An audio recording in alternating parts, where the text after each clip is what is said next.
జలధార, జలహారతి అనే కార్యక్రమం ద్వారా తూర్పుగోదావరి జిల్లా గోకవరం మండలం మల్లవరం గ్రామ పంచాయతీ. ఈ కార్యక్రమం ద్వారా సుమారు 1000 మంది వేతనదారులతో గ్రామంలో ఉన్న అన్ని చెరువులు, అన్ని ఛానల్స్ పూడికి తీయడం జరుగుతుంది. ఈ గ్రామంలో భాగంగా పచ్చా రామచంద్రుడి చెరువులో ఈ చెరువులో సుమారు 250 మంది వేతనదారులు ఇక్కడ పనిచేస్తున్నారు. అంటే మాకు కొండలు, అడవులు ఎక్కువగా ఉండడం వల్ల పూడికి ఎక్కువగా వచ్చి చెరువుని కప్పెడేస్తుంది. ఈ పూడిక తీయడం వల్ల సుమారు 30 మంది రైతుల ఆనందాన్ని వ్యక్తపరుస్తున్నారు.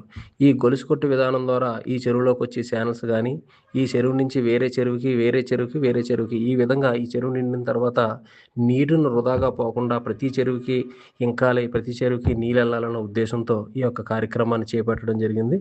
ఈ కార్యక్రమం పట్ల రైతులు ఆళ్ళ మాటల్లో విందాం. నా పేరు పడాల కాటమరాజు. మాది మల్లవరం గ్రామం, తూర్పుగోదావరి జిల్లా గోకవరం మండలం.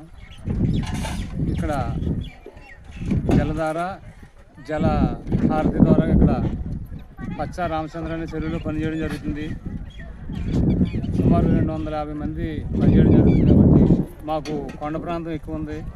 కొండ ప్రాంతం వల్ల కొట్టుకొచ్చిన మట్టి వచ్చి చెరువులో కప్పెడిపోతుంది.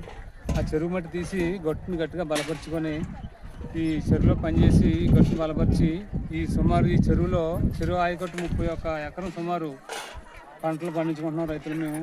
అందులో నేను కూడా ఒక రైతుని. ఈ ఎక్స్ట్రా నీరు ఇంకా మిగతా నీరు కింద చెరువులు ఉన్నాయండి. కొత్త చెరువు అనే చెరువు, ఆ చెరువులో కూడా వెళ్తుంది. అక్కడ నుండి ఇంకా కొంత చెరువులో కూడా వెళ్ళడం జరుగుతుంది. దాని ద్వారాగా మేము ఈ గవర్నమెంట్ ఈ పని ఇచ్చి రైతుకి అవకాశం కల్పించినందుకు మాకు చాలా సంతోషంగా ఉంది. ధన్యవాదాలు.